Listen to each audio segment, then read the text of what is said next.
Muy buenos días, muy buenas tardes, muy buenas noches. Sed bienvenidos, internautas. El domingo 2 de octubre de 2011 tuvimos en Andorra, en el Congreso Sapiens, que organiza mi querido amigo Ferran Prat y del cual yo soy codirector, una persona que nos vino a hablar sobre los difuntos y sobre toda la investigación que hay en los arrabales de la muerte. Hasta 1987, los investigadores de lo paranormal en España trabajaban solos. En Norteamérica ya se empezaba a investigar en grupos o con grupos multidisciplinares. Y eso fue justamente lo que el padre Pilón introdujo en estos nuevos grupos de trabajo y sobre todo en un grupo de trabajo del cual vamos a hablar hoy. Según el diccionario de la RAE, la palabra hepta significa 7. Heptágono o heptasílabo. En 1987, el padre o sacerdote jesuita José María Pilón creó el grupo Hepta y Sol Blanco Soler desde mucho antes ya estaba presente en todo aquello que tenía que ver con el grupo. Hoy está aquí en Misterios Universales. Muchísimas gracias, Sol. Gracias a vosotros siempre, porque es un honor estar después de tantos años. Recuerdas que tomé contacto con vosotros hace ya 13 años, nada menos. Y bueno, fuisteis tan maravillosos y fue un congreso tan bonito en Andorra, ¿te acuerdas? Que siempre lo recordaré. Pues sí, la verdad es que fue un congreso chulísimo. Testimonio del congreso que aquella foto que te envié y tantos otros participantes, ¿no? que han pasado por Sapiens. Un pequeño congreso, desde luego, pequeño y humilde, pero que yo creo que en cierta manera hemos sido pioneros en traer muchas personas que ahora pues, son muy famosas, que salen por la televisión y que ha sido siempre pues, divertido, ¿no? Sol, en 1992 Mercedes Milá llamó a Francisco Umbral para hablar de su libro. Y hoy tú también has venido aquí a hablar de tu libro y espero que no me pegues la bronca como hizo Francisco Umbral, porque vamos, espero, al menos espero. Y este libro, que para mí es una auténtica maravilla, que se llama No saben que están muertos. Bueno, yo hoy solo tengo muchísimas preguntas sobre la mesa y creo que no vamos a tener tiempo de tratar absolutamente todo, ¿no? Pero antes de empezar, porque vamos a hablar de este libro, pero me gustaría que aclares ciertos conceptos para aquellas personas que nos están viendo y escuchando. Desde luego, y es necesario además. Lo primero que te quiero preguntar es ¿qué es un psíquico y si hay diferencias entre un psíquico y un sensitivo? Bueno, no. Realmente la palabra que se usa en parapsicología normalmente es sensitivo. ¿Por qué? Porque son personas que reciben información a través de lo extrasensorial. No es por los órganos normales que conocemos, sino que reciben esa información a través de otros medios desconocidos y por lo tanto por eso se llama fenómeno paranormal. Diríamos que esa primera parte, que son los IGAMA, que son los de conocimiento, tienes los presentimientos, la precognición, la evidencia. Entonces, ¿qué hace el sensitivo? O bien utiliza digamos, un soporte de evidencia, como hacía Paloma Navarrete, ¿te acuerdas? Que utilizaba la bola, utilizan el tarot. Hay miles de soportes de evidencia que lo que hacen es, ¿cómo te diría yo?, poner en situación a esa persona para que altere su percepción y dilate esa percepción y pueda recibir esa información. Por lo tanto, el sensitivo, para mí, me gusta más la palabra sensitivo porque abarca muchas más cosas, ¿eh?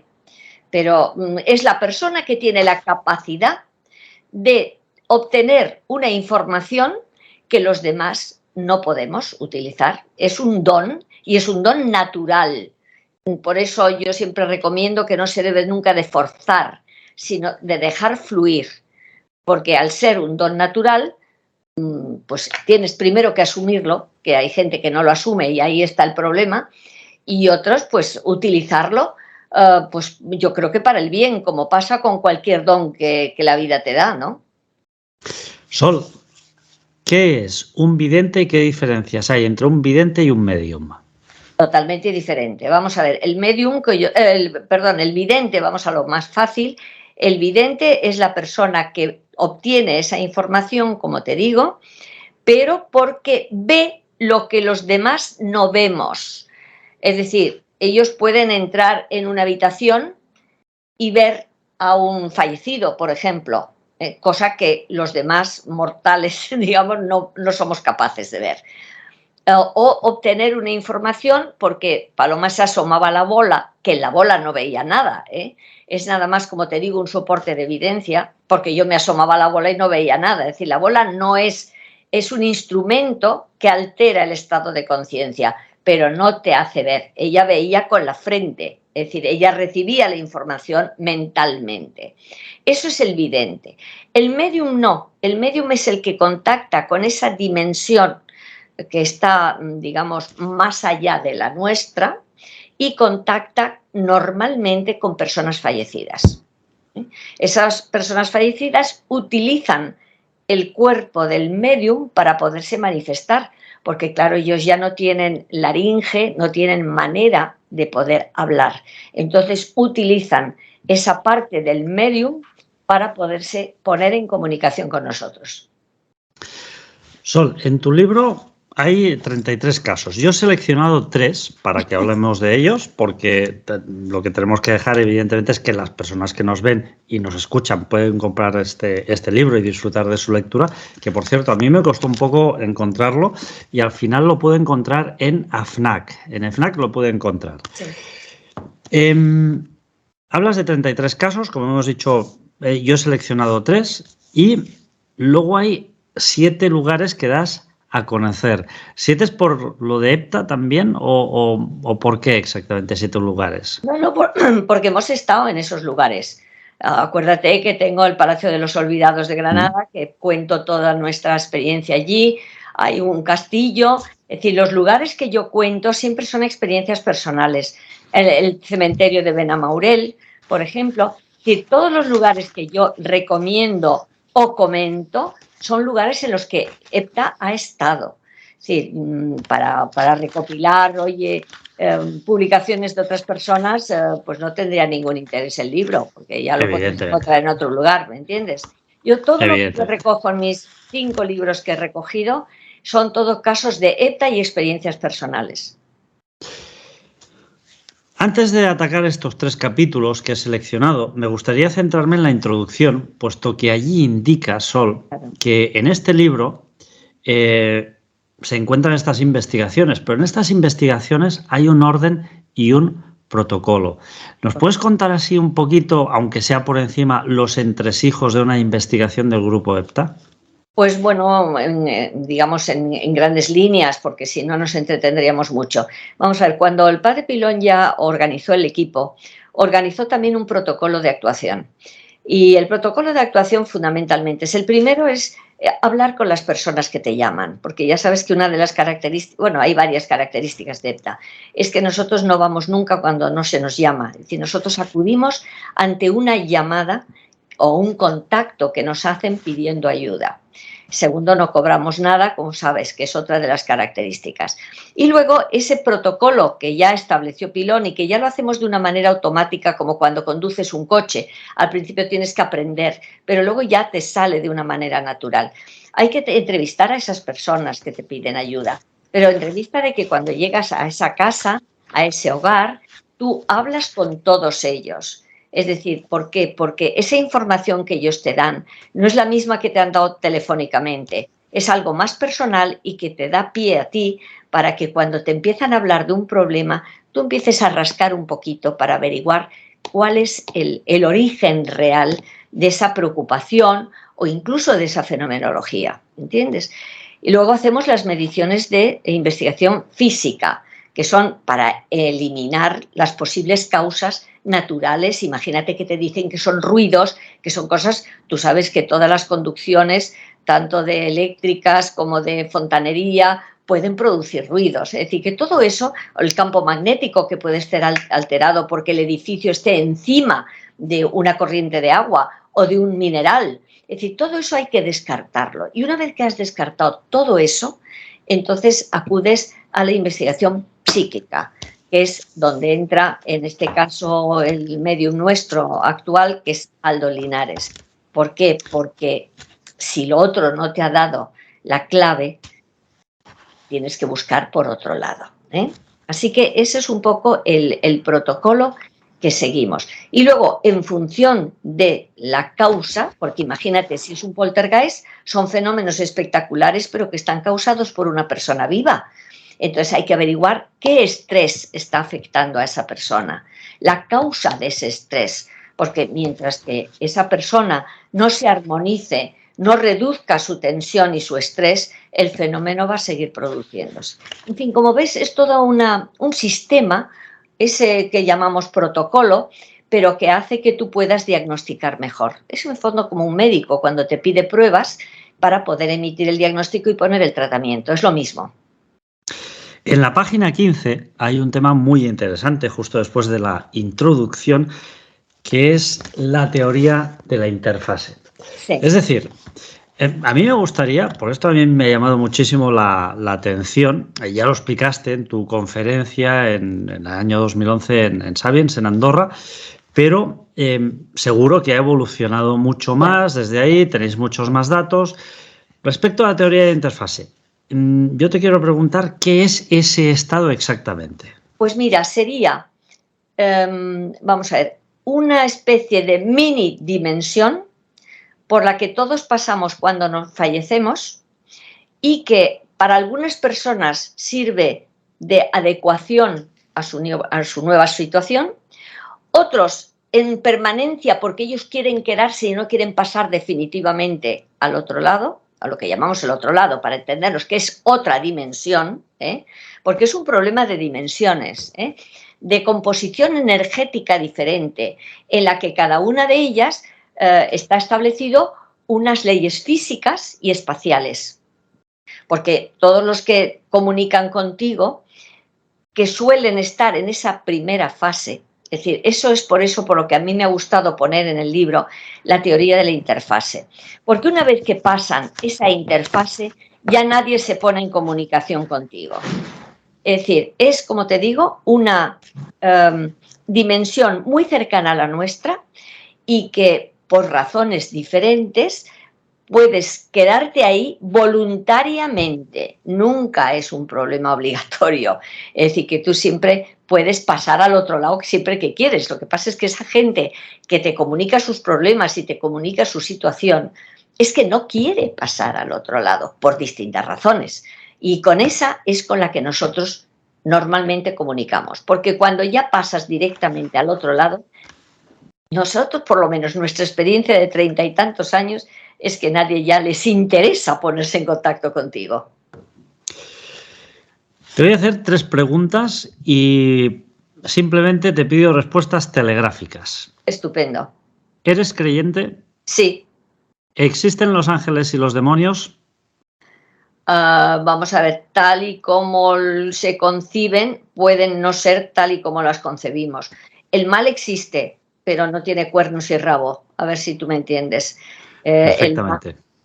Creo que me comprendes. Y los ángeles son seres espirituales elevados. Yo sospecho que no tienen ni alas, porque no tiene sentido, y son seres evolucionados que nos pueden servir de ayuda y de tutela. Pero, digamos, simbólicamente los hemos adjudicado unas alas, una luminosidad que puede tenerlo igualmente un ser espiritual evolucionado y que haga las veces de protección con nosotros. Pero creo que es un tema simbólico, ¿eh? ¿Existen las posesiones demoníacas reales? Pues mira, te voy a contestar con palabras del padre Pilón, que decía que ya sabes que era, como tú bien has dicho, sacerdote y jesuita y además tenía autorización para realizar exorcismos si el caso se hubiera dado. Vamos, a lo largo de toda su vida, me dijo que teológicamente la posesión es posible, pero que él en los 30 años que llevaba, que nunca se había encontrado con una posesión real. No olvides que los síntomas que reúne una posesión tiene muchísimas similitudes con enfermedades como puede ser la epilepsia o pueden ser otras enfermedades de tipo histeria, un mismo ataque de histeria puede producir esos síntomas. Y no te digo nada, como te digo, la epilepsia con contracciones, espuma por la boca, los ojos en blanco. A ver, tiene que haber siempre un psiquiatra en una actuación de exorcismo para delimitar esa posibilidad. Desde luego el padre Pilón decía que jamás se había encontrado con una posesión real. Patologías muchas. Entramos en el primer caso que he seleccionado, que es el caso número 1, y te voy a explicar por qué. Me ha llamado mucho la atención este caso, porque además es un edificio que hoy en día aún existe. Sí, sí, por supuesto. Hoy en día es el Teatro Quique San Francisco, que es un edificio que se empezó a construir en 1898, tal y como cuentas aquí, y se empezó a usar como cocheras de pompas fúnebres. Sí. Pero no como cualquier cochera de pompas fúnebres, sino que ahí solo iban a parar los cadáveres de aquellas personas que habían fallecido por un accidente. Porque en aquella época, Sol Blanco, pues tú sabes muy bien que se velaba los cadáveres en casa. Pero, ¿vais a investigar ahí? ¿Por qué? Pues verás, yo te voy a decir una anécdota. Yo he conocido el tanatorio de Galileo como tanatorio. Porque, como te digo, en esa época a los muertos se les velaba en casa siempre, era impensable. Pero allí acudían los indigentes, los que no se reclamaban el cuerpo, los que morían de asesinatos, que había que hacerles la autopsia y todo esto. Es decir, que los que iban a parar allí normalmente eran personas problemáticas o por vivencias suyas o por comportamiento, ¿entiendes? Entonces, que ahora es un centro cultural. Lo que pasa es que nos llamaron porque estaban notando cosas. Y curiosamente te digo, y lo he recogido, por eso lo llamo un tanatorio lleno de vida, porque nos sorprendió mucho cuando llegamos allí y, como te digo, como es ahora un centro cultural, hay un escenario, ¿no? Y ahí nos pusimos.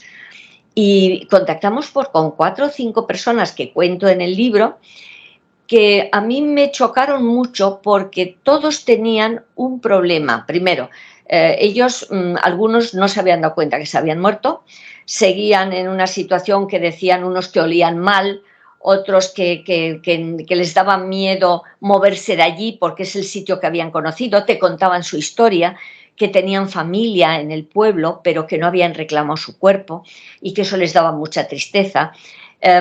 Sus circunstancias personales eran muy, como te diría yo, muy dramáticas y muy emotivas. Pero todos tenían un tema en común y es que no querían pasar al otro lado por miedo a quedarse en nada. Fíjate tú qué cosa más curiosa. Es decir, toda su angustia era que no querían pasar al otro lado porque se iban a quedar en la nada. Entonces, nuestro como siempre, nuestro procedimiento es hablar con ellos, tratar de calmarlos, tratar de explicarles que eso no es verdad, que el hecho de ir al otro lado, al contrario, van a continuar con una vida muchísimo mejor que la que han tenido aquí y que la que están teniendo en ese momento, en esa interfase que hablábamos antes, en la que no hacen nada. Es decir, es un bucle, están metidos en un bucle. Ellos estaban reviviendo un poco el antiguo tanatorio, claro, no como era el escenario presente, sino cuando te quedas en ese bucle, parece ser como si fueras capaz de recrear a tu alrededor virtualmente una realidad en la que tú vivías, pero que eso ya no existe, ¿entiendes? Entonces sí, ese tema fue pero mira, fue muy bonito porque conseguimos que se terminaran yendo todos juntos, cogidos de la mano, y cara a ese camino de luz que les dijimos, que lo terminaron viendo los 4 que se fueron. Así que eso fue bueno, pero también te digo que durante esta experiencia los focos como te digo, que era como un teatro, ¿no? Empezaron a girar, oíamos pasos por el pasillo de butacas. Uno de ellos se encaró con Piedi, que estaba con la cámara grabando, porque pensaba que era un arma. Claro, cuando ellos vivían no existía una cámara como esa. Entonces ellos, asustados, se pensaron que era un arma. Mira, unas anécdotas muy, muy curiosas en el tanatorio lleno de vida. A mí lo que me sorprende de esta experiencia, Sol, son varias cosas, ¿no? La primera es que casi montáis una fiesta, porque llegáis a hablar con Fermín, aparece Marta González, claro, luego todas aparece un personas tal Jacinto, un tal Pedro, y estos dos están atemorizados porque resulta que hay un muerto, sí. que ahí no sé si lo leí bien o mal, pero no aparece el nombre, los tiene como amenazados, ¿no? Entonces, ¿los muertos tienen miedo a otros muertos? Claro, si ese muerto, vamos a ver, nada de demoníaco ni de espíritu maligno, pero tiene mucho genio y no quiere que se vayan para no quedarse solo porque él no quiere irse, pues claro, los otros, piensa, depende también de la psicología de esas personas que se someten a esa actitud ¿eh? represiva del otro. Pero es que supongo que ese señor que tenía esa actitud en vida era lo mismo. ¿Sabes lo que digo? Es decir, que sería una especie de tirano para la gente de su alrededor. Y cuando llegó allí, pues estos pobrecitos que eran un encanto y que eran buenas personas y que eran dóciles, pues fueron carne de cañón para él. Pero claro, les terminamos diciendo que le dejaran y que si no quería irse él, que se quedara ahí solo, porque le quisimos ayudar a él también y no quiso. Pero tampoco quería que se fueran ellos, pero por un problema de egoísmo, de que no quería quedarse solo allí. Desde luego, al final, Fermín dice que empieza a ver un hombre rubio bien parecido envuelto de luz. Vosotros interpretáis que son los arcángeles que se hacen visibles a los fallecidos y que al final, pues vosotros también les indicáis que sigan esa luz, que Claro, claro. vayan hacia el otro lado. Sí. Hacia el otro lado. Sol, ¿podemos de alguna forma viajar? ¿Puede un fallecido viajar entre la interfase y el otro lado y al revés? No, porque no interesa. Es decir, tú te quedas en la interfase, como hemos dicho, voluntariamente. Una vez que pasas al otro lado, el otro lado es tan estupendo que nosotros no tenemos noticia ninguna de que ninguno haya querido volver a la interfase, que es un sitio de paso, es un sitio en el que no obtienes nada. Es decir, que es absurdo quedarte en la interfase, porque la interfase no te da nada de lo maravilloso que te da una vez que pasas a la dimensión que tienes que irte. Entonces, hay gente que se queda ahí pues un poco pensando, mirando, imagínate, a ver qué hacen con mi herencia. Se quedan un tiempo para ver su funeral, porque eso les gusta mucho, eso es algo que nos han comentado varios, ¿sabes? Para cotillear en el fondo un poco, ¿no? A ver Para saber quién ha asistido quién ha también, me imagino. asistido, cómo están tus seres queridos, y tal. Es decir, pero siempre, y repito, la persona que se queda en la interfaz es porque quiere, ¿eh? Porque en cuanto pide ayuda o quiere irse, se va. Es un problema perfectamente fácil.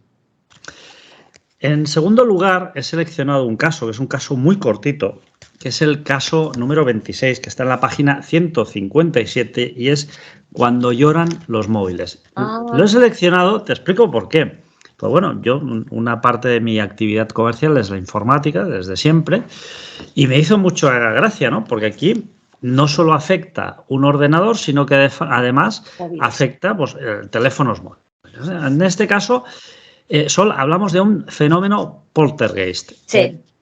Sí. Este tipo de fenómenos, que lo has explicado antes, pero ¿cómo es que una persona puede generar una fuerza que haga que al final se produzcan efectos físicos? Claro, pero es que por eso es un fenómeno paranormal, porque sí sabemos que cuando esos objetos se mueven, que un poltergeist puede ser espectacular, ¿eh? Puede haber materialización y desmaterialización, puede haber traslado de objetos o esto, puede haber levitación de objetos que se levanten, puede haber de todo. Esos tan espectaculares nunca están causados por los muertos, nunca. Los muertos es más bien presencias, o algún olor del ser querido, ¿sabes? Son como muy suaves los fenómenos de los fallecidos. Sin embargo, las de los vivos, es que se puede montar una en la casa. Nosotros hemos visto casas como si hubiera pasado un tornado, ¿eh?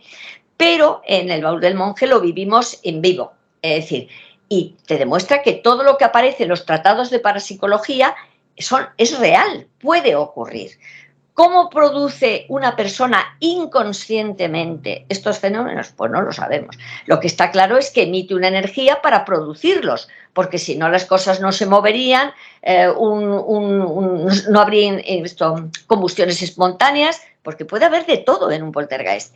Entonces, la investigación de un poltergeist es complicado. En el caso este de los móviles no fue muy complicado porque el grupo familiar era muy reducido. Era un padre, una madre y 2 chicos. Entonces, claro, lo que te decía, en la entrevista preliminar a la investigación, ahí ya te dabas cuenta de cuál era el problemón que había. Un padre que no asumía que tenía 2 hijos disminuidos psíquicos, una madre sufridora que no se atrevía a hablar y un padre dominante, violento, que ejercía sobre la mujer y sobre los hijos una presión emocional e incluso física en algunos momentos que hacía que la situación fuera totalmente de marmita a presión, ¿sabes? Entonces, curiosamente, solamente los móviles y la tablet y las cosas del padre, nunca de la madre, se estropeaban. Pero era como si las hubieras metido en la bañera, porque los tuvimos nosotros en la mano, eran agua, no era ácido de la pila, no, era agua, pero agua un poco como mucosa, ¿sabes? Como si fuera como pegajosa. Entonces, es que cada vez que compraban uno nuevo y lo traían a casa, volvía a ocurrir otra vez. Entonces, ¿qué pasa? Que la recomendación, bueno, a todo esto a esta gente les habían sacado el dinero de estos, bueno, ya sabes, de estos supuestos sensitivos que pululan por ahí, pues que les habían dado estampas de santos, símbolos de estos como talismanes porque claro, todos estos fenómenos para ellos siempre son espíritus malignos que tienen en la casa, ¿me entiendes? Cuando no es verdad. No existen esos espíritus malignos para nada. Esos son creencias culturales que yo las respeto, pero están dentro de la superstición o de las culturas que que no son tan racionales quizá como la nuestra, que son muy respetables, pero claro, ante la evidencia y la realidad, pues no puedes admitirlas. Bien, bueno, pues lo único que les pudimos decir, Artur, es que tenían que reanudar, reponer la armonía en esa casa, porque es que no podían vivir así, es que siempre que estuvieran así iban a seguir produciéndose fenómenos, a lo mejor no lo de los móviles, pero a lo mejor otra cosa, ¿entiendes? Es decir, porque claro, el poltergeist sigue a la persona que lo causa, es decir, donde vayas, a una oficina, en cualquier sitio que vaya puede producir eso, porque el fenómeno siempre se vincula a la persona, no al lugar. Por lo tanto, la única solución que tenían es que ellos recapacitaran. Yo te diría que salimos de esa casa muy tristes porque creo que no eran conscientes de ese infierno, ese sí que era un infierno en el que vivían los 4 elementos familiares. Yo en este caso me llaman la atención varias cosas, ¿no? La primera es que es una casa construida en el año 1950, por lo tanto una casa ya con cierta edad, cierta historia. Luego te preguntaré sobre las impregnaciones también.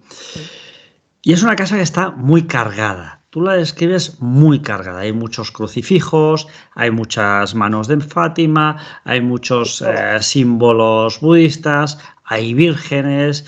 Hay muchísima imaginería relacionada con la religión. Detectáis que no hay anomalías en el campo electromagnético, no. Pero sí que al final uno de los chicos se decide a hablar y dice que hay cierta agresividad verbal por parte del padre, ¿no? Parte del padre. Y al final, tú muy bien describes, ¿no? Que solo afecta prácticamente a los aparatos del padre y del hijo pequeño.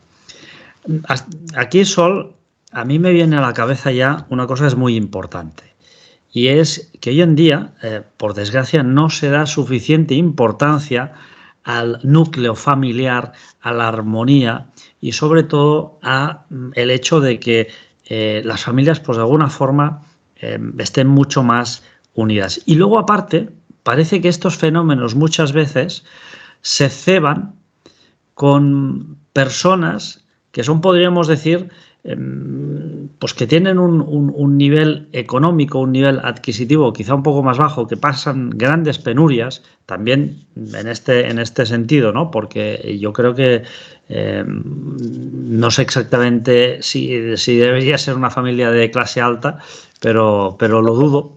Perdona, pero el poltergeist se puede producir en cualquier familia, aunque sea muy elevada de poder adquisitivo, porque el conflicto puede existir lo mismo por causas diferentes en todos los ámbitos de núcleos familiares o de oficina.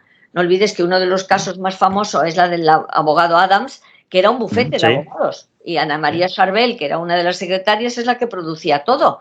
Y está muy bien investigado ese tema, y Ana María Charbel, cuando se fue de allí y se colocó en otra familia, siguió produciendo los fenómenos allí. Te quiero decir que no siempre el fenómeno poltergeist o de desarmonía implica que tenga que darse en niveles bajos de economía.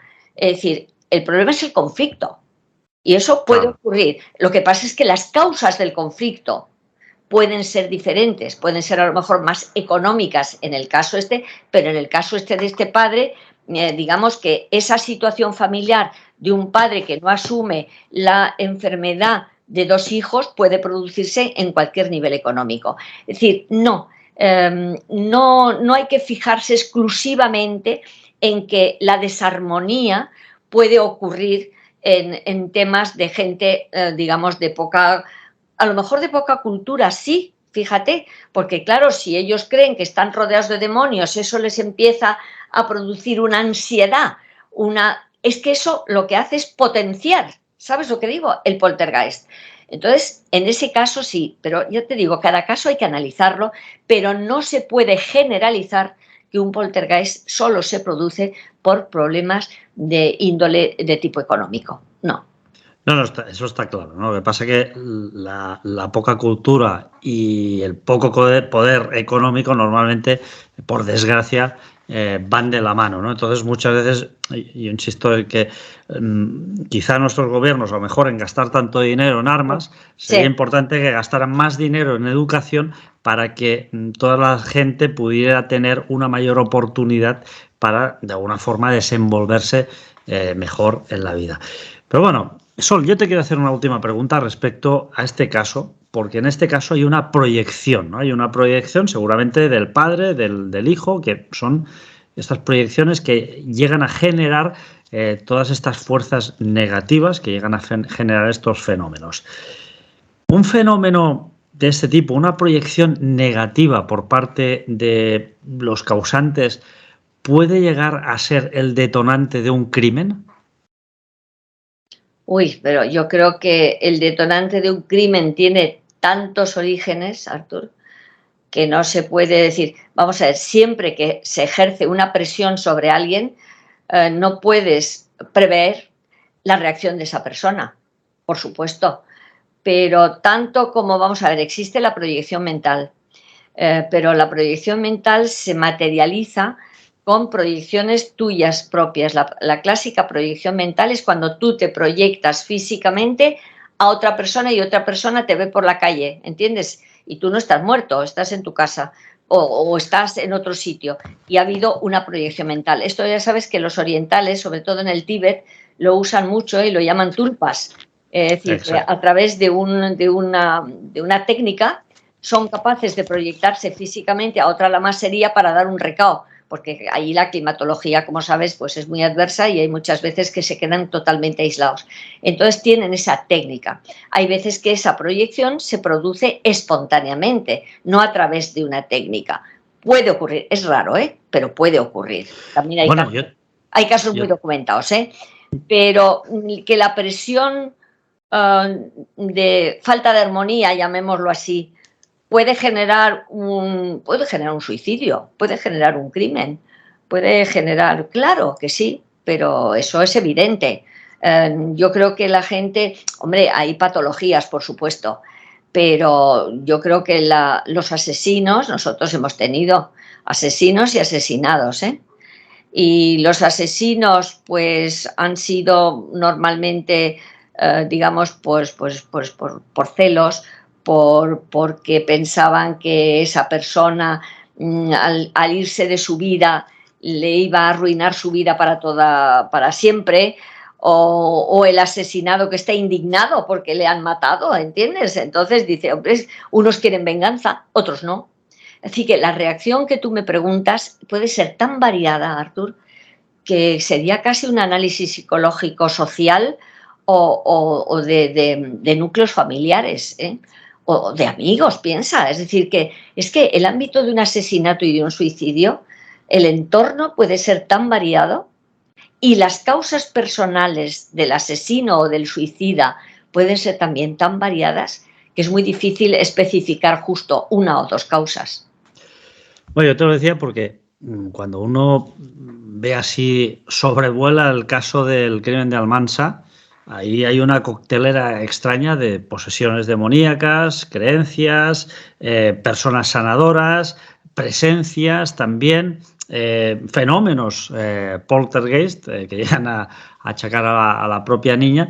Y entonces, bueno, yo te preguntaba más que nada en ese sentido, ¿no? Si esas proyecciones pueden llegar a ser tan grandes que pueden generar crímenes, pero evidentemente ya me has respuesto porque me has dicho que habéis analizado casos en los cuales pues todo esto ha ido un poco de la mano. Es que yo te decía, en casos de esos, piensa que el bagaje cultural es muy importante, porque claro, si tú en tu bagaje cultural crees en los demonios, crees en las posesiones, crees en que hay muchos ingredientes ahí para que la gente no actúe de una manera racional, sino que se agobie. Es decir, nosotros hemos tenido gente que cuando les hemos dicho que el poltergeist lo creaban ellos, han dicho que no era verdad, que es que allí tenía muchos espíritus malignos que nosotros no veíamos. ¿Tú me entiendes lo que quiero decirte?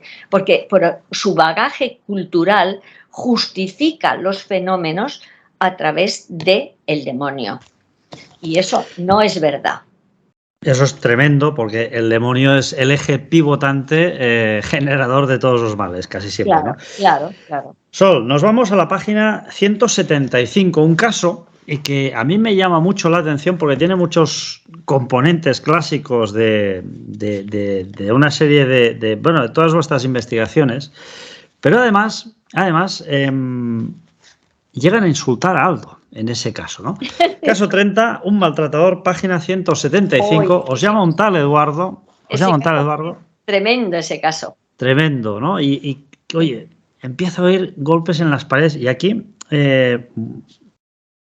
te recojo la pelota que tú has tirado antes, ¿no? Entramos en el mundo de los estafadores sin escrúpulos que te hablan de miasmas, de entidades enganchadas, Sí. de rituales. En la mochila, Claro, en el chepa, sí. la mochila, el chepa, ¿no? Que, oye, a mí... Que te chupan energía. Ahí está. A mí un día me llamó un buen hombre para tomar un café conmigo y resulta que me dijo que tenía una entidad enganchada en la espalda y que para desenganchármela pues que tenía que hacer una serie de rituales que tenían un coste. Bueno, pagué los dos cortados y me fui de ahí inmediatamente como si me estuviera persiguiendo el mismísimo diablo, ¿no? Sí. La cuestión es que a este hombre, Eduardo, que os llega a llamar, le pasa un poco esto. Yo creo que acude a vosotros ya, pues cansado de esta gente que intenta proporcionarle estas soluciones, evidentemente pagando, y que al final no logran reverter lo que le está pasando. Bueno, es que también te contaría otra que es casi una constante. Hay mucha gente que nos llama diciendo que tiene un problema. Yo los llamo los serendipia, ¿sabes? Porque tú vas, te cuentan una historia, pero tú vas al lugar o a la persona y te encuentras con una historia tan diferente que no tiene nada que ver por lo que te han llamado. Y este fue el caso de este. Este nos llama diciendo que en su casa, que vivía en una calle muy, muy céntrica de Madrid, pues que tenía fantasmas y cosas de esas, pero que le venía muy mal recibirnos en su casa y que entonces fuéramos a su oficina, que tenía como una pequeña oficina de inmobiliaria. Bueno, pues allí que nos fuimos, estuvimos hablando con él, nos contó su versión, pero claro, estaban Aldo y Paloma. Y Paloma le dice, oye, pero tú has tenido un problema con tu padre muy importante. Y entonces él ya se quedó, ¿sabes?, como también desbloqueado. Dijo, pues sí.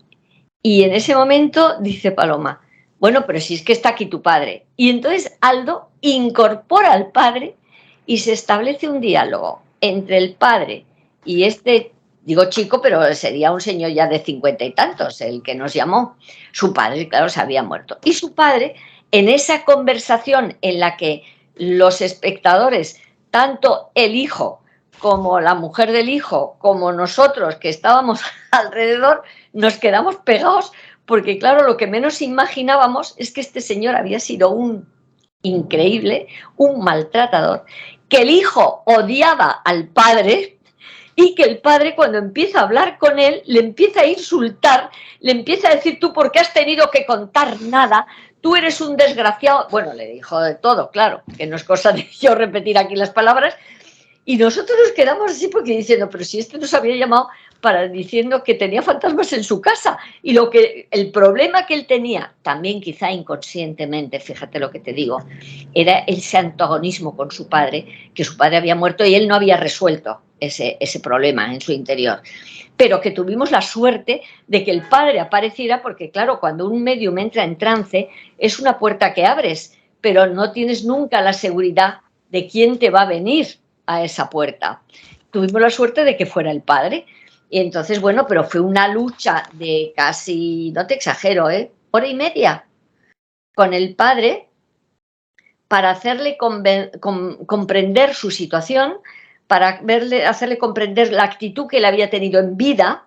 Claro, porque el hijo le decía, es que tú pegabas a mi madre, es que nosotros con un cinturón, es que eras no sé qué. Y el otro insultando al hijo. Pero mira, tenemos mucha suerte, porque yo creo que como tenemos ya experiencia, que nos hace tener mucha paciencia, incluso con los fallecidos. Sabes que en un momento determinado, ese personaje que ha sacado todo ese veneno fuera, cuando tú sigues hablándole con afecto, con tranquilidad, pues mira, al final el padre terminó diciendo, perdón hijo, soy un mierda. Perdonad la palabra, pero es la palabra que utilizó este hombre. Después de haber estado 1 hora y pico insultando, vociferando, llamando de todo a su hijo, sin reconocer su culpa, lo que él había hecho. Yo te cuento este tema porque ya te digo, es que tenemos, como te digo, experiencia en muchísimos campos de vivos y de muertos. Mira, el otro día en un congreso, ya sabes que hay gente que te pregunta en el coloquio, ¿no? Y dice, bueno, pero es que por lo que están ustedes diciendo, ustedes son psicólogos de vivos y de muertos. Y digo, pues sí, tienes toda la razón, no se me había ocurrido, pero tienes toda la razón. De una manera tienes que actuar con los vivos y de otra manera quizá con los muertos. Pero se parece mucho, porque el ser humano siempre es el mismo, sea vivo o esté muerto. Sí, desde luego la conversación está recogida íntegra desde la página 176 a la página 179. Me parece alucinante, claro, una conversación tan fluida con un yo final. Repito todas las conversaciones que tenemos, vamos, los paso, sabes, de audio, las paso en el ordenador y las reflejo, porque es que eso es lo que te da el pie al lector para comprender lo que es la evolución de ese diálogo que has tenido con esa persona conflictiva. Pero ahí pasa algo que a mí me llama la atención también. Y es que mientras estáis intentando contactar al padre, que se llama Isaac, ahí se cuela un hombre que no tiene nada que ver con el caso, que al final Paloma le muestra el camino también, que dice que su hija Nata no le ha llamado y que no se puede ir. O sea, ¿os pasa muy a menudo que estáis investigando un caso y se cuela por ahí un tercero que no tiene nada que ver con el caso? Claro, pero es por lo que te decía, tú abres la puerta, entonces tú normalmente viene el personaje que estás buscando, pero se puede aprovechar alguno que tiene ese vehículo de expresión, ¿entiendes?, para decir su problema. Y este pobre hombre decía que es que su hija no le llamaba porque no se había dado cuenta que se había muerto, claro. Entonces, bueno, pues tratamos, yo ahí lo soslayo un poco porque no era el origen del tema, pero sí, y otra vez nos ocurrió algo mucho más curioso todavía, que era estar hablando con un personaje también horrible y entrar un inglés que estaba en Granada en un hotel durmiendo. Se había desdoblado y había entrado y nos estuvo contando qué hacía él en la ciudad donde estábamos. Y decimos, pero ¿qué estás haciendo tú? Pues yo me llamo fulano de tal y he venido a pasar las vacaciones en Granada. Y digo, oye, pues vuélvete a dormir otra vez porque aquí no tienes nada que hacer. Y decíamos todos de broma que cuando se despertara el inglés por la mañana, pues creería que había sido un sueño, claro, entiéndeme, porque no era normal, estaba vivo. Y fue, ¿sabes?, como un viaje astral que se metió y utilizó a Aldo también para expresarse. Pero sí puede ocurrir, puede ocurrir. No, desde luego este hombre tenía mucho genio porque Tremendo. llegó incluso a llamarle mamón a Aldo. Sí. Y Sí, perdona sí, por sí. la palabra, pero es que está Sí, recogido pero así es en que, tu ¿sabes lo que libro. pasa? Que yo siempre ahí sí que les regaño, ¿no? Porque no se dan cuenta de que gracias a Aldo, como ¿te acuerdas el judío también que he puesto a última hora? No se dan cuenta que gracias a Aldo ellos pueden expresarse y vuelven a ser personas que tal y como están no tienen capacidad de locución, ¿no? Entonces, pero sí, piensa que claro, Aldo está pasivo, pero los demás que estamos al lado le estamos agrediendo verbalmente, es decir, le estamos tratando de que vea, que se justifique, que el problema lo tiene él. Y eso, claro, a ellos les hiere y les ofende y reaccionan pues de la manera que pueden. En tu libro concluyes con 7 lugares que entiendo que los has puesto ahí porque han sido importantes para ti. Recomiéndanos uno de estos 7 lugares que nombras al final para que lo visitemos.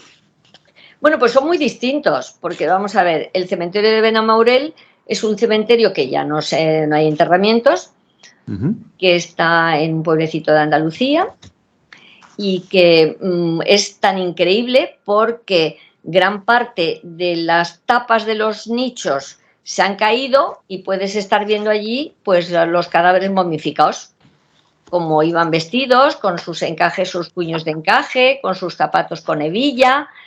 Bueno, pues es algo, entiéndeme, que se sale fuera de lo normal, ¿entiendes?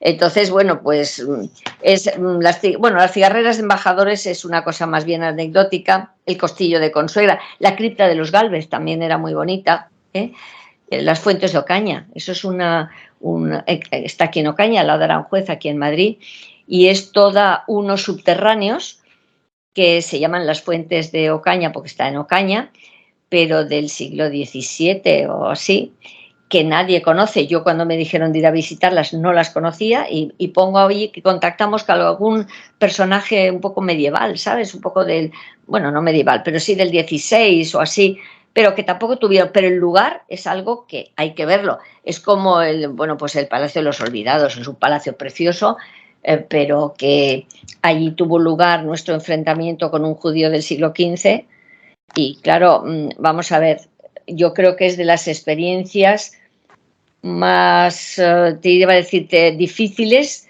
pero más consoladoras y más maravillosas que yo personalmente he tenido como investigadora. Porque el palacio es precioso, es un palacio que está al lado, lindando con el Albaicín, que el lugar es precioso. Y era, pues como te digo, el dueño era un antiguo judío que se había quedado allí con su mujer, sus criados, porque claro, él no les dejaba irse, por supuesto, claro. Con un sobrino que es 3 viajes a Granada nos obligó a ir el judío porque el primer contacto, bueno, nos mandó a cierto sitio. El segundo contacto conseguimos ayudar a un sobrino que estaba allí, que era más razonable, pero no quería dejarlo.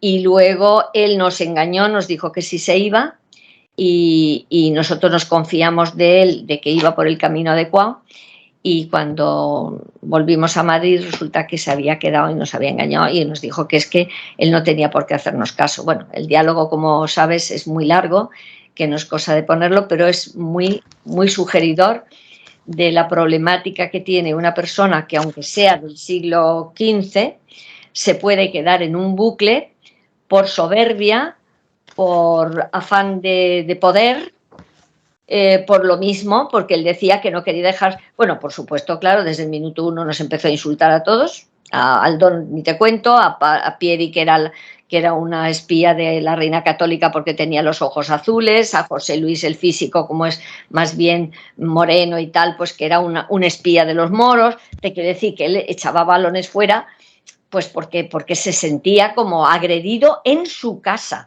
Y claro, fíjate lo que es desmontarle a una persona con esa mentalidad y esa época, pues desde que yo no le podía hablar a la cara, porque era una mujer, que cómo me atrevía yo, entiéndeme, era todo un entorno que te hacía retrotraerte a eso, al siglo XV, ¿no? El criado que le habían cortado la mano por mirar a las mujeres de la casa. Bueno, mira, era una situación que verdaderamente muy, muy atractiva para el investigador, ¿eh? Pero bueno, no quiero desvelar porque el tema es muy bonito. El palacio, aunque no esté ya el fantasma del judío, pero es muy bonito para ver si va alguien a Granada y ve el Albaicín, está al lado. Es decir, es algo que se puede ver y se puede... Y además ahora es una exposición de instrumentos de tortura, así que imagínate el ambientazo que hay allí en el palacio. Desde luego los instrumentos de tortura, ¿a cuál de ellos peor, no? Porque Horribles, empezando por la dama de hierro. horribles, horribles. Tú no te puedes imaginar, es decir, ahí te das cuenta de la crueldad del ser humano y de lo que es capaz el ser humano para hacer sufrir a su semejante. Es que es algo que ya, imagínate cuando hemos ido a investigar una cosa de estas por la noche y que ves todos aquellos instrumentos, que supongo que muchos eran reproducciones, por supuesto, pero vamos, lo menos es una guillotina, lo más light es una guillotina, lo demás es que son barbaridades, ¿no? Yo estuve en Siena hace tiempo y estuvimos viendo el Museo de la Tortura, que está justo al lado de esa plaza enorme tan bonita que hay, con unos escalones. Sí. Y salimos de ahí, pues la verdad, bastante descargados de energía, porque además ahí sí que eran instrumentos reales que se habían usado y salimos de ahí bastante tocados, ¿no? Imagínate la impregnación que tenían que tener esos... Hombre, se va pasando con el tiempo, la impregnación es algo que no permanece muchos, vamos, cientos de años, pero de todas maneras, sí, tiene que ser, si son... Yo es que me consolaba diciendo que eran reproducciones, ¿sabes? Pero eran tan tremendas que yo digo, alguna de estas no deben de ser reproducciones, deben de ser reales. Seguro que hay más de una real, seguro al 100%. Por cierto, felicidades por la película Fenómenas, aunque a mí me hubiera gustado más un documental real. Es decir... Claro, pero vamos a ver, la finalidad de la productora no era hacer un documental, era hacer una película inspirada en un caso nuestro y con los tres personajes de las tres chicas, chicas, ya sé yo, Paloma, Piedillo, y entiéndeme, y utilizar ese vehículo para crear una película realmente de ciencia ficción. Es decir, porque toda la primera parte, bueno, pues era un poltergeist, ya te digo, ¿no? Pero claro, mira, eso pasa en las mejores películas. Yo me acuerdo de Poltergeist de Spielberg, no sé si lo recordarás. Y tanto. La primera parte es muy buena a nivel parapsicología, pero claro, luego desbarra también. Es decir, luego, acuérdate, la niña metida en la televisión, que la sacan de un cordón umbilical, ¿te acuerdas del techo? Que los féretros del cementerio indio estaban todos por los pasillos y la piscina, ¿te acuerdas? La piscina aquella, sí, con los cadáveres flotando. A ver, lo que quiero decirte es que consideran que si tú expones el fenómeno paranormal, que para mí no es así, pero bueno, la gente que no tiene por qué estar metida en estos temas, considera que fríamente los fenómenos paranormales no son tan captadores de atención del público como que si ponen que es alguien que nos quiere matar y entonces la portera, que era un encanto, la portera en la vida real, pues también la posesiona el espíritu maligno y nos quiere perseguir con el cuchillo y luego, entiéndeme, es una fantasía increíble, ¿no? Nosotros hemos tenido poco movimiento, te quiero decir, yo vi el guión, algunas cosas sí las corregí, unas de terminología, que no era exacta, y otras incluso de historia al principio, porque no era la adecuada tampoco. Entonces eso me contenté con cambiar eso. Ya luego la voluntad de los guionistas de hacer ese no va más, bueno, pues ya está, es decir, que eso ya no estaba en nuestra mano, ni teníamos nada que ver ni con la producción, ni con la dirección, ni con el guión, y esa es la realidad de la película. Pero no, que era una película de esas, pues de entretenimiento. En todo caso, la película es muy entretenida, no te duermes mirando la película, siempre hay una acción, una correlación y sí, un acontecimiento que surge, sí. Exactamente, está muy bien. Oye, y a mí me transporta a los años 70, Claro, los años 80, en claro. aquellos programas donde, aquellas tertulias con Enrique de Vicente, entre Sí. otros, donde había muchas veces un vaso de whisky y no faltaba nunca el tabaco. Por supuesto, pero también es verdad que han exagerado con lo del tabaco, porque nosotras tres hemos fumado siempre, pero no de encendiendo un pitillo con otro, ni en el coche lleno de humo, la tienda llena de humo. Mira, mirándolo, porque claro, la pobre Paloma ya había fallecido cuando ya se estrenó la película y eso. Pero Pierre y yo decíamos, hombre, están exagerando. Nosotras fumamos, pero vamos, que no fumamos a ese nivel. Pero dicen los guionistas que es que en aquella época era muy frecuente. Yo no sé si han querido reproducir esos 80, porque claro, el grupo se crea en el 80 y tantos, 87, 87. pues se supone, bueno, esto fue ya en el 90 y algo, pero te quiero decir que quieren situar la acción en esa época de los mismos trajes nuestros, la calle toda siempre lloviendo, no sé si te habrás dado cuenta. Sí, Eso le decía yo al director, digo, entre el agua que nos quieren ahogar al final, entre el agua constante de una ciudad lluviosa, que Madrid precisamente no se caracteriza por su pluviometría, vamos a decir, por la lluvia. Llueve, pero vamos, no a ese nivel no, de no aquellos niveles. toda la película lloviendo, ¿no? Pero que le da esa sensación, ¿no? De gris, de lluvia, de buscar refugio, ¿eh? Pero bueno, pues eso, es una película. No, desde luego es una película, pero que está muy bien y te felicito porque, bueno, para mí es tremendo, ¿no? Que ya te hagan una película, aunque sea inspirada, pues esto tiene que ser. Eso te demuestra la edad que tenemos. También, pero bueno, sois jovencitas, Todas, no te preocupes, que estáis muy bien. Sol, quien más, quien menos ha perdido un ser querido. Muchas veces hay muchas religiones que pues, te tocan el timbre en casa y te ofrecen una visión idílica de lo que es el paraíso, de que los seres queridos pues van a resucitar, de que vamos a vivir en un mundo idílico. Otras religiones te prometen que vas a tener no sé cuántas vírgenes a tu disposición. En fin, animaladas diversas. ¿Qué hay según tu percepción y después de tantos años investigando el fenómeno de la muerte, qué hay después de la muerte? Bueno, ¿te acuerdas que yo escribí todo un libro que se llama Crónicas del Más Allá? Que por cierto me han renovado ahora el contrato de reedición. Yo no sé si lleva ya 16 o 17 ediciones a lo largo de su vida ese libro y sigue consolando a la gente que lo lee. Yo lo digo esto así porque lo recomiendo, porque está ya en edición de bolsillo, es un libro ya muy, muy barato, muy asequible, y ahí te cuenta, porque me costó 3 años escribirlo, porque se basa en las comunicaciones que hemos recibido del otro lado a través de distintos medios, ya sabes que hay varias maneras de contactar, en la que nos cuentan qué nos pasa.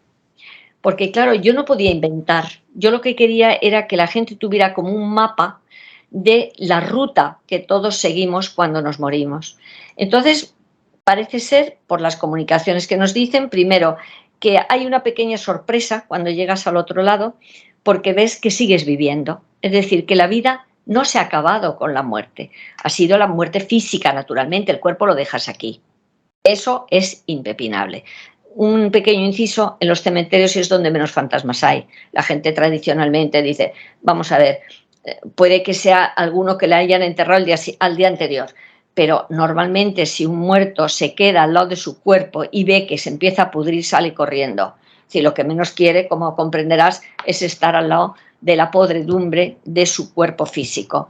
Por lo tanto, en los cementerios la experiencia, nosotros tampoco, es que ni vamos siquiera, porque es que no, nosotros hemos encontrado muchos más fallecidos en otros ámbitos que en un cementerio. Eso empiezas por ahí.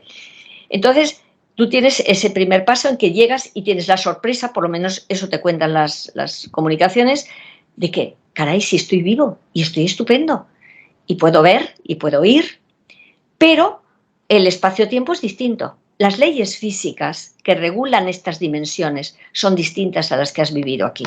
Eso parece ser que es general. Entonces tú, otro de los pasos casi... Bueno, hay gente que les vienen a saludar los seres queridos para ayudarles mejor a informarles de ese paso al otro lado, de esa adecuación, de esa adaptación que necesitas para estar en esa otra dimensión en la que tú no te movías normalmente.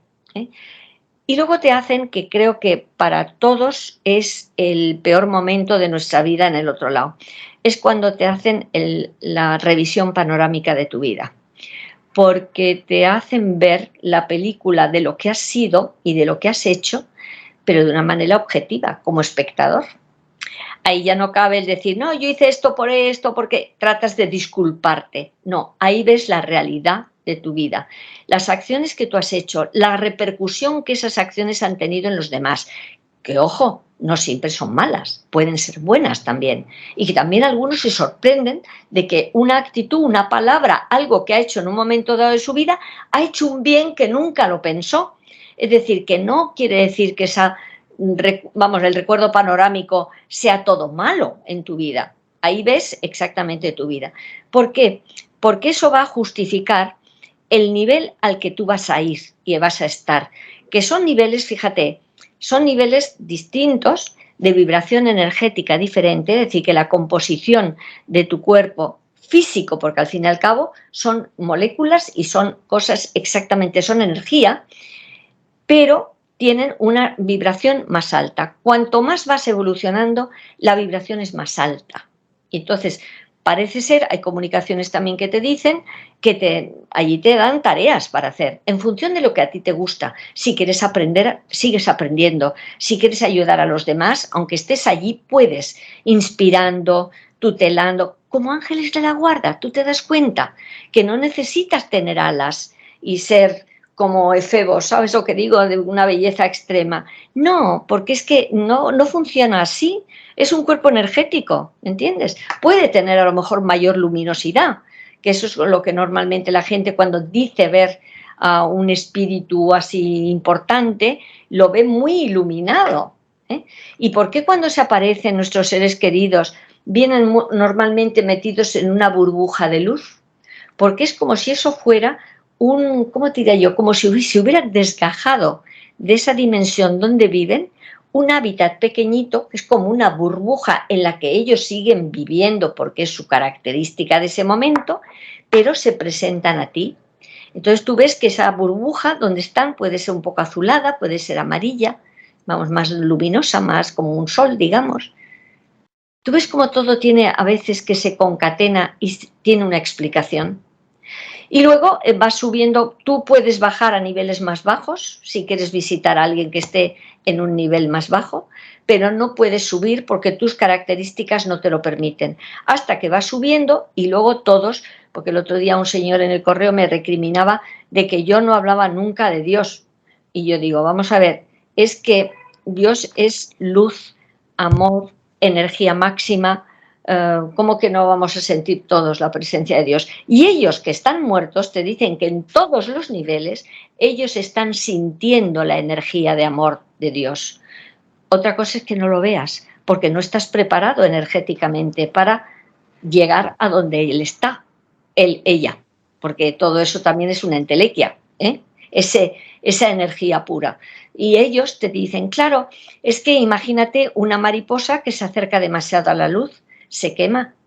Es decir, no estamos preparados para el contacto directo hasta que no hemos, digamos, evolucionado interiormente, parece ser. Te digo que estas son las versiones que nos están diciendo, pero que la gente lo crea o no lo crea, a mí me da igual. En el fondo se ajusta, todas las religiones te dicen que hay un más allá, te lo pintan de una manera o de otra, pero que todos seguimos viviendo en otro lugar. Y oye, la teoría cuántica y la teoría de cuerdas, lo de las dimensiones lo tienen clarísimo, ¿eh? Está muy claro, eso está muy claro, ¿no? Entonces, se ajusta muy bien a nuestro esquema. de comprensión. ¿Tú eres consciente, Sol, de que lo que acabas de explicar aquí ahora mismo es precioso? Porque al final no somos una energía que se diluye en el universo y queda como despersonificada, ¿no? Al final continuamos como esas entidades únicas que somos y que somos capaces de comunicarnos con esas entidades que también están pues, a nuestros mismos niveles. Es fantástico esto, lo que acabas de explicar es hay además precioso. Una comunicación que siempre la comento porque es muy curiosa. Te dicen que porque claro, si tú allí no tienes un físico, ¿cómo te reconoces? Y entonces te dicen, no, porque es muy fácil, porque nos reconocemos por el tipo de energía que tenemos. Dice, todos tenemos como un carnet de identidad vibracional. Fíjate qué curioso. Es decir, que tú, en función de la vibración que esa persona al llegar allí te está emitiendo, tú decodificas enseguida quién es. No me digas que no son cosas curiosas y bastante lógicas, es decir, que no tienen tampoco nada de, bueno, lo de las uríes, perdón, pero claro, las uríes, si tú no tienes un cuerpo físico, difícilmente ibas a disfrutar de todas las uríes que te iban a adjudicar, ¿no? ¿Tú me entiendes? Perfectamente. Pero es una interpretación perfecta, bueno.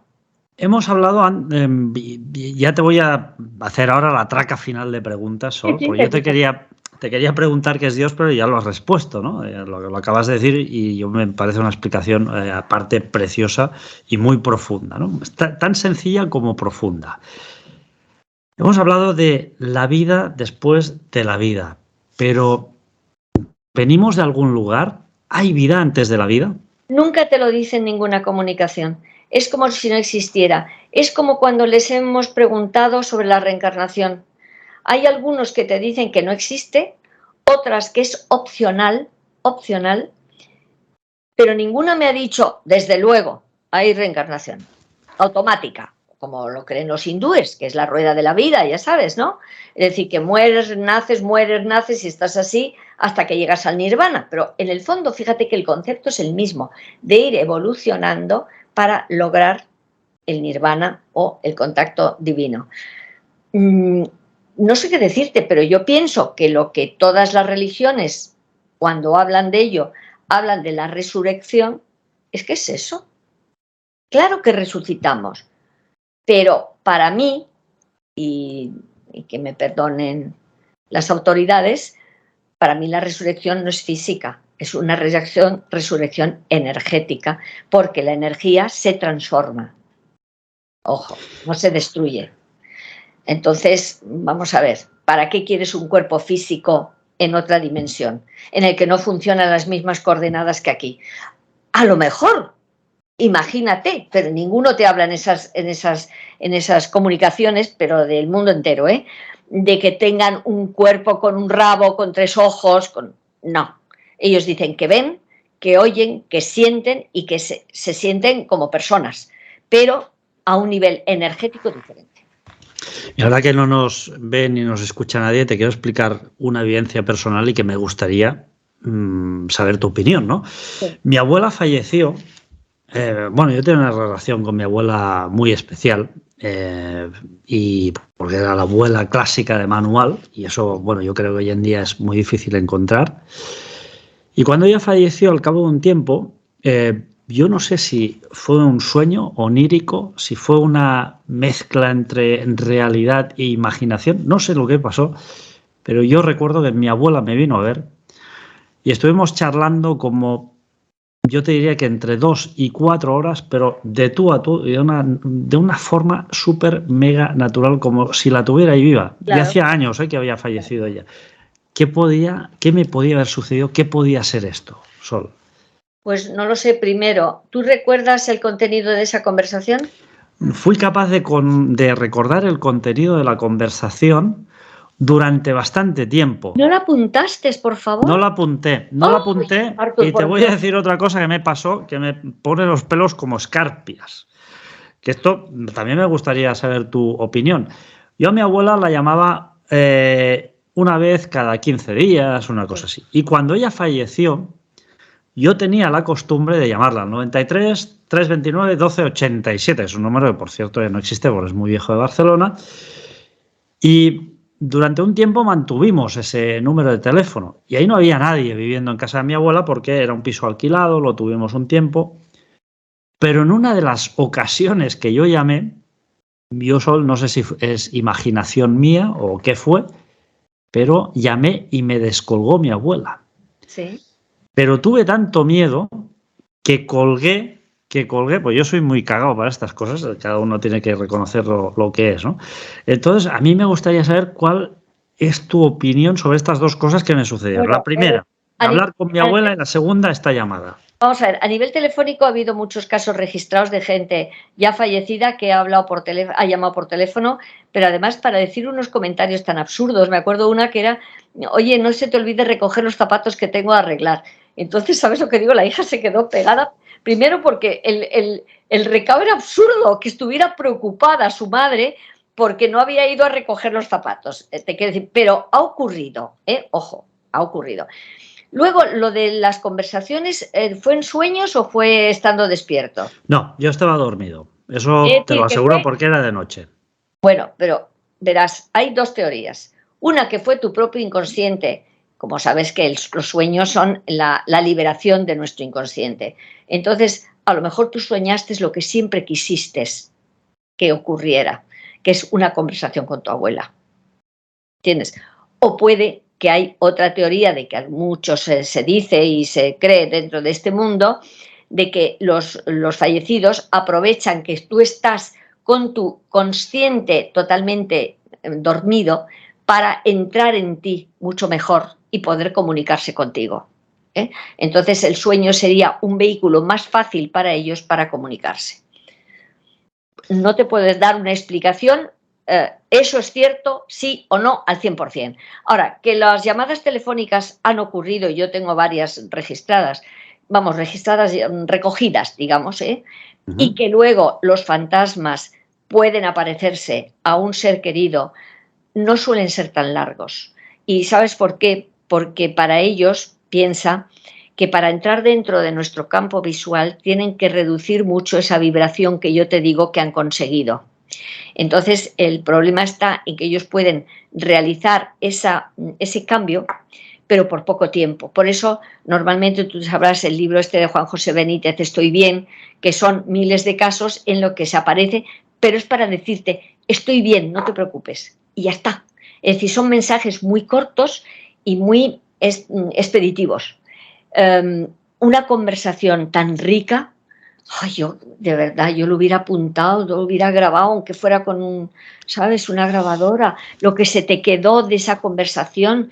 Mira, Moody, tú te acuerdas que en uno de sus libros dice que volviendo a su casa se encontró el fantasma de su abuela también, que se la encontró sentada en un sillón y que estuvieron charlando también muchísimo tiempo, la abuela y él. Entonces, en un viaje que hizo a Madrid, yo tengo la curiosidad malsana, porque él no te dice lo que habló con la abuela, claro, pero un señor como Moody, que escribe los libros que escribe, que no te dijera, hablé con mi abuela de esto y de esto, ¿sabes lo que digo? Pues yo estaba un poco indignada de que ya que tienes esa experiencia maravillosa, el que una persona con esa trayectoria suya no reflejara de alguna manera o guardándola para él. Entonces le pregunté, digo, perdone usted, doctor Moody, pero yo tengo la curiosidad terrible, ¿no? ¿Qué habló usted con su abuela? Dice, como comprenderás, me dijo en inglés, dice, como comprenderás, yo eso no lo podía escribir en un libro. Mira, me quedé tan desinflada que dije, me planteé incluso, digo, no habrá sido una butad, ¿sabes?, de Moody, porque a nadie en su sano juicio, una persona con esa formación, con ese mundo en el que él ha escrito los libros y todo, que tenga la experiencia, según él, de encontrarse con su abuela en un sillón y de estar un par de horas hablando con ella y que no lo recogiera, ¿sabes? ¿Qué quieres que te diga? A mí me pareció eso un poco. Pero en el caso tuyo, pudo haber sido un sueño vívido, que se llama. Es posible, fuera un sueño lúcido, un sueño vívico. Yo no tenía nada pendiente con mi abuela, la verdad, porque pero eso no teníamos una relación increíble, ¿no? O sea, no jamás tuvimos aquello de que ella se fuera. Sí que te voy a decir que yo cuando llegué, que ella se estaba muriendo, ella me esperó para fallecer. Claro. Y eso lo tengo muy claro, porque había mucha gente ahí en el hospital. yo llegué, le di la mano, le salió una lágrima del ojo izquierdo y falleció. Pobrecita mía. Como diciendo, te he estado esperando, ¿no? Entonces, bueno, aquello fue para mí muy emotivo, ¿no? Pero, claro, yo en ese sueño, pues siempre me ha quedado esa incógnita. De la llamada no, de la llamada te aseguro que yo, si no me respondió mi abuela, tenía la misma voz y es una cosa que cada vez que la recuerdo me genera cierta, como decir, ostras. Pero lo que te tiene que proporcionar toda esa experiencia es satisfacción, porque, vamos a ver, ellos siempre se comunican para decir que están bien, para ayudarte. Imagínate que buscas un documento que no encuentras. Es decir, además ellos mismos te dicen que me han permitido venir. Es decir, que no todo el mundo que quiere venir viene, como fantasma me refiero, sino que hay como una autorización especial y en casos puntuales. Pero claro, con lo que les cuesta hacerse visibles, Artur. Yo siempre en mis libros de fantasmas siempre digo, por favor, tener la educación suficiente para no salir corriendo, porque siempre el fantasma te conoce y tú le conoces a él. Esa es la característica del fantasma. El fantasma real. Otro puede ser impregnaciones, pueden ser muchas cosas, pero cuando interactúa contigo es un fantasma, y eso es una persona fallecida que tú le conoces y él te conoce a ti. Y siempre viene por algo que para él es importante, o para ti. Desde luego, yo hace un tiempo, no hace demasiado, pude estar en Oradour-sur-Glane. Oradour, por Dios, sí. Es el que en otro de mis libros, Oradour. Terrible. Yo creo que ahí hay algo de impregnación. Ahí ha quedado. ¿Qué es una impregnación, Sol? La impregnación es lo que pasa también aquí en Belchite.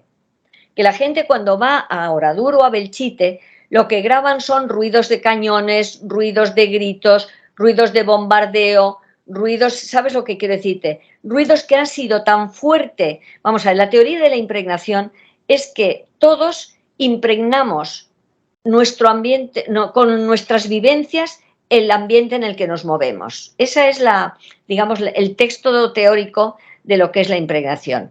Entonces, no cabe duda que en lugares donde ha ocurrido, bueno, en Estados Unidos, todas las batallas estas de la guerra civil de ellos las tienen como algo, un hecho real. Es decir, que hay gente que ve la batalla, ve a los soldados, y otros que ven los ruidos de las armas. Es decir, que eso es la teoría de la impregnación. Por lo tanto, lo que pasó en Oradour, que en otra época, pero fue un poco lo que pasó en Belchite, para mí fue más gordo todavía lo de Oradour, porque Oradour fue una matanza que los encerraron a todos en la iglesia y quemaron la iglesia con todos ellos vivos ahí dentro. Belchite, lo que pasa es que unas veces eran de un bando, otras veces fue de otro, hubo bombardeo y luchas entre dos bandos, a ver si me entiendes. No fue ese asesinato frío y horrible de encerrar a toda la población en una iglesia y quemarlos vivos a todos. Pienso que hay una pequeña distinción a la hora de la posible impregnación. Pero, ¿tú tuviste alguna experiencia en Oradour? No, simplemente yo estuve allí y sí que sentí que el ambiente para mí era cargado, ¿no? O sea, esto me ha pasado en dos ocasiones. Me ha pasado en dos ocasiones, una en una iglesia aquí en Sant Julià de Lòria, en Andorra, donde yo no puedo pasar de cierta parte de la iglesia hacia adelante, porque me siento como agotado y como si algo me chupara la energía, ¿no? Entonces, un día lo comenté con un primo mío y me dijo, ostras, a mi madre le pasa exactamente lo mismo que a ti. Y yo creo, me dijo él, que es porque justamente en la parte nueva, donde hay el altar, donde el sacerdote da su discurso, ahí había un camposanto. Y en la ampliación de la iglesia, ese camposanto se movió y se hizo la ampliación de la iglesia, ¿no? Yo es un dato que desconocía, pero sí que te puedo asegurar que a partir de cierto momento, que es en esa ampliación, yo ahí no puedo pasar. No puedo pasar porque yo te voy a dar una explicación totalmente física. Mira, los huesos, el calcio de los huesos altera el campo magnético. Entonces, basta que tú seas sensible a las variaciones de campo magnético para que tú pases de ese punto, que hay ahí un cruce Harman, encima con el campo de los huesos alterado, y te produzca como una especie, llamémoslo, de alergia. Es decir, tú notas al pasar por ahí una sensación antagónica, pero no por los muertos que estén abajo, sino seguramente por una razón física, que te notes, claro que te notas cansado. Si tú tienes cierta sensibilidad a las variaciones de campo magnético y estás trabajando en un cruce Harman, es que te deja agotado.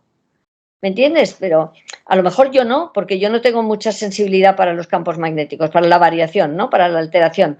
Pero hay personas que sí, y a lo mejor tú lo que tienes es una sensibilidad a ese campo magnético bajo, ¿sabes lo que digo? Por las osamentas que hay abajo o por el cruce Harman que coincida, que es lo que te encuentras mal. Claro que sí.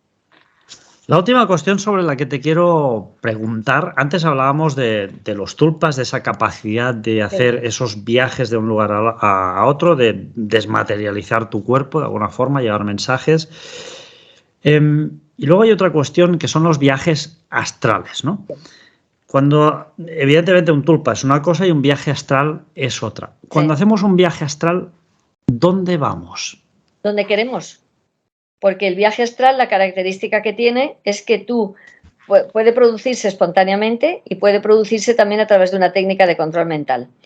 Yo la verdad es que espontáneamente nunca la he tenido y que tampoco la he buscado, porque me acuerdo siempre que el padre Pilón hizo el curso de control mental, consiguió desdoblarse y le dio tal terror que dijo que no lo volvía a intentar otra vez. Fíjate, una persona como él, ¿sabes lo que quiero decirte?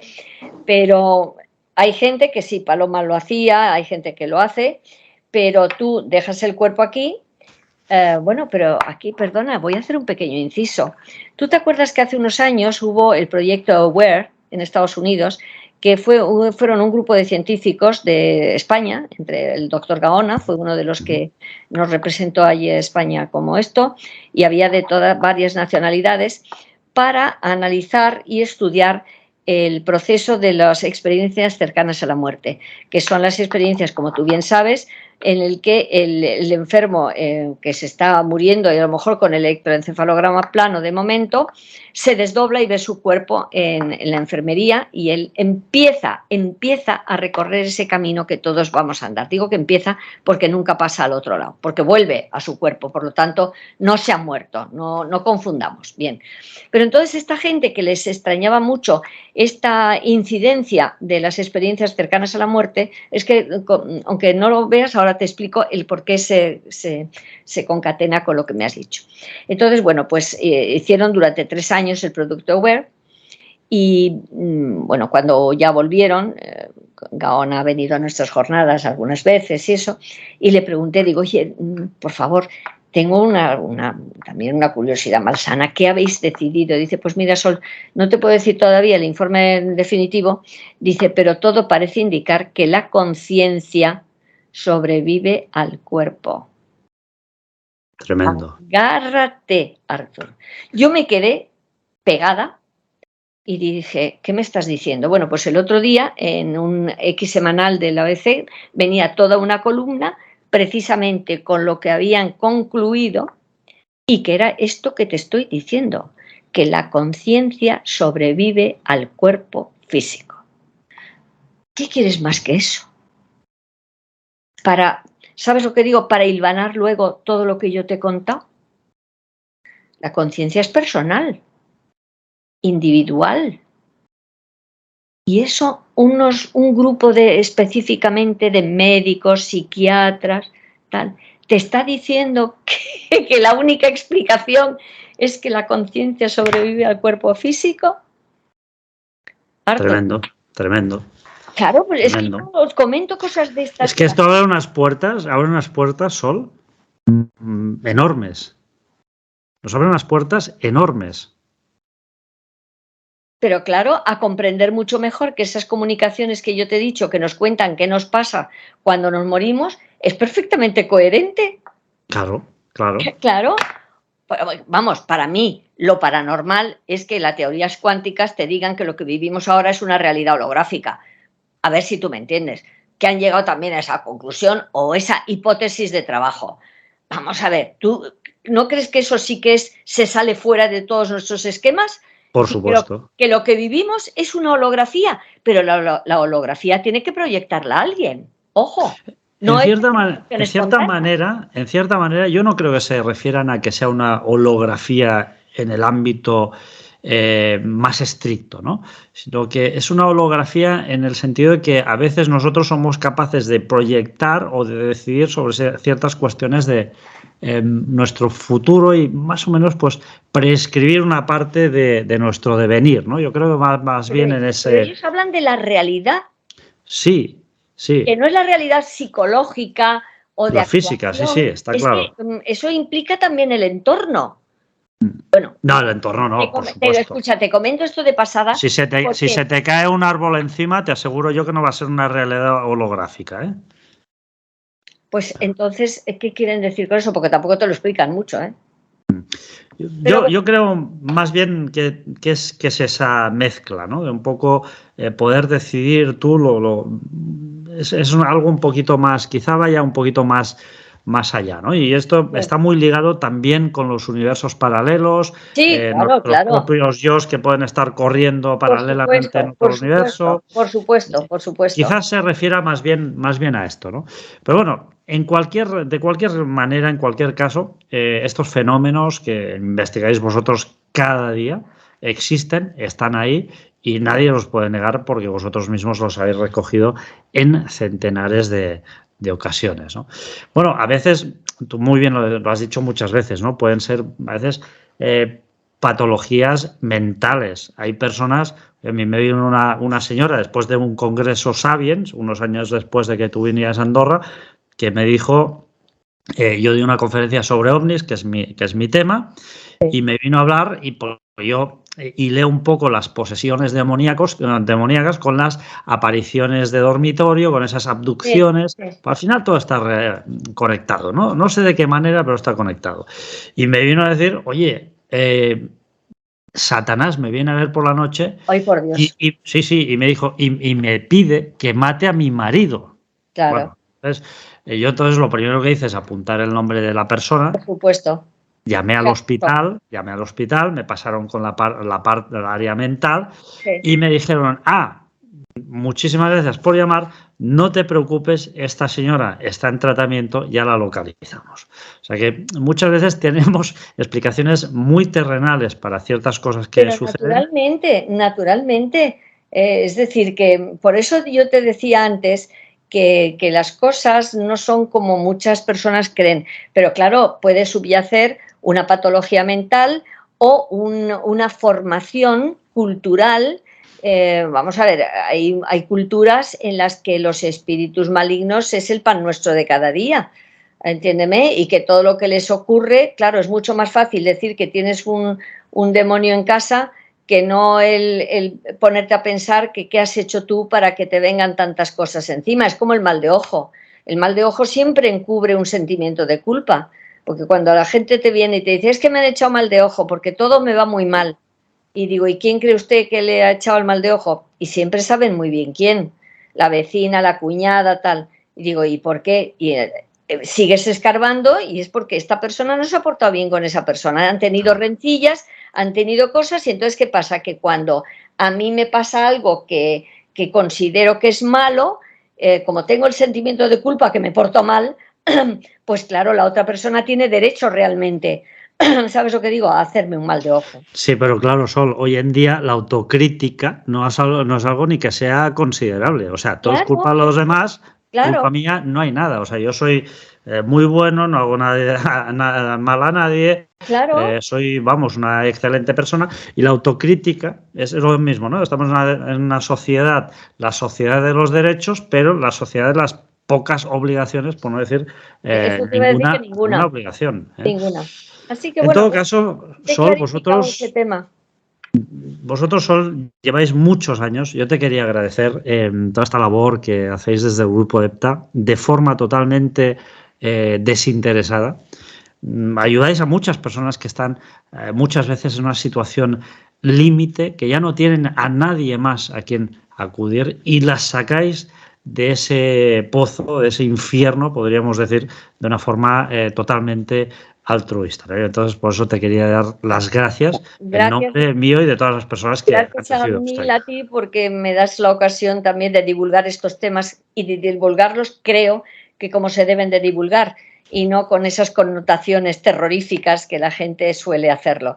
pero vamos, llevamos muchos años y mira, el otro día nos invitaron, fuimos a una casa, claro, terminamos a la 1:30 y nos invitaron a picar algo allí en su casa, ¿no?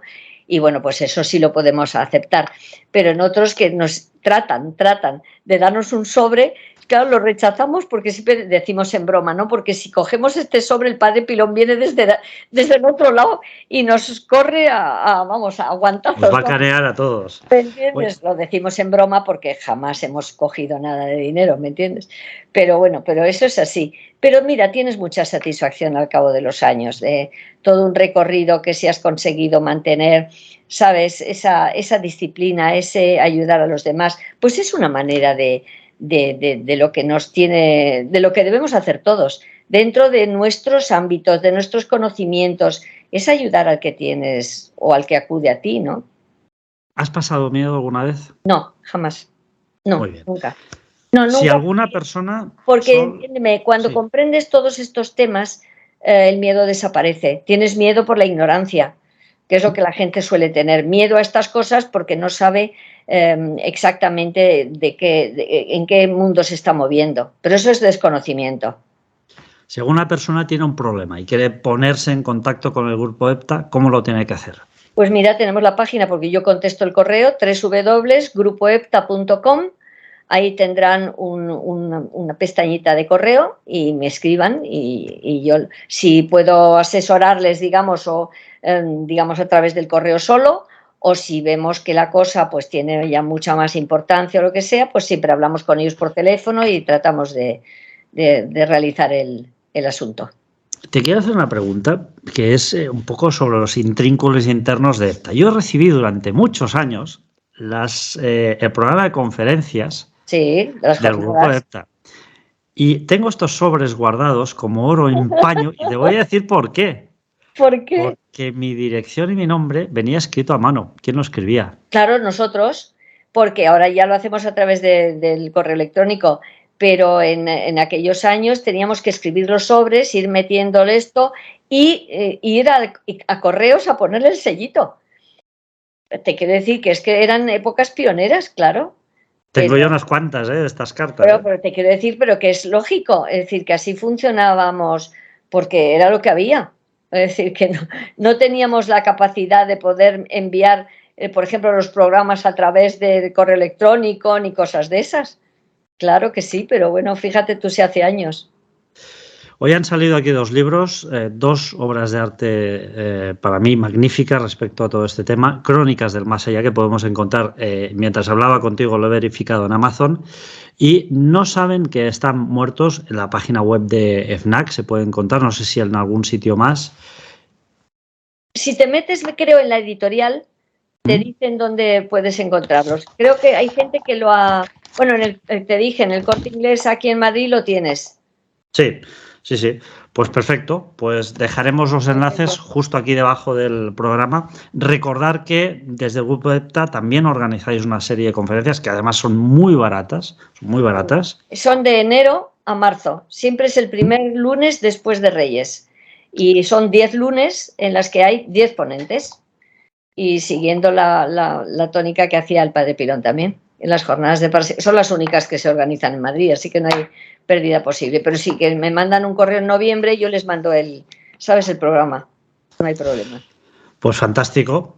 Solo recordar estas dos cosas, ¿no? El libro de Crónicas del Más Allá, No saben que están muertos, tu último libro, una obra para mí magnífica, y estas conferencias que desde el Grupo EPTA dais. Sol, muchísimas gracias por atender este mail y, bueno, fantástico recordar aquel Congreso Sapiens en 2011 y con ganas, por cierto, que voy a venir dentro de poco a Madrid, te voy a llamar porque he escrito un pequeño libro, lo voy a venir a presentar a Madrid. ¡Qué bien! Dímelo, por favor. Y tanto que te lo diré y nada, y será un placer. Bueno, nos vimos hace muy poquito, relativamente, ¿no? En esta línea del tiempo, porque parece fue en 2018 Pedro Baños hizo una conferencia y vine con Pablo Villarrubia, que también es muy buen amigo mío. Pedro Baños, que dio la charla en nuestras jornadas. Sí, sí, sí. Ah, sí, sí. Y en ese día daba la charla Pedro Baños, y luego vine a otra que hizo un buen amigo mío, que es Enrique de Vicente también. Sí, hombre, sí. Sí, o sea que en esas dos ocasiones nos saludamos brevemente, pero bueno, con ganas de volver a estar contigo un ratito más y charlar ahí. Pues nada, fenomenal. Y siempre que quieras, dime cuando pases por Madrid, y aunque sea nos tomamos un café y comentamos, ¿eh? Muchísimas gracias, Sol Blanco Soler. No hay nada más que agregar diciendo tu nombre. Yo creo que está todo más que dicho. Pero ya sabes que, hombre, habrá gente que me conozca y gente que no me conozca, eso es normal. Pero bueno, siempre con nostalgia por Andorra, porque me acuerdo con muchísimo cariño de aquella vez que estuve. Y nosotros también, Sol. Muchísimas gracias. Gracias a ti siempre.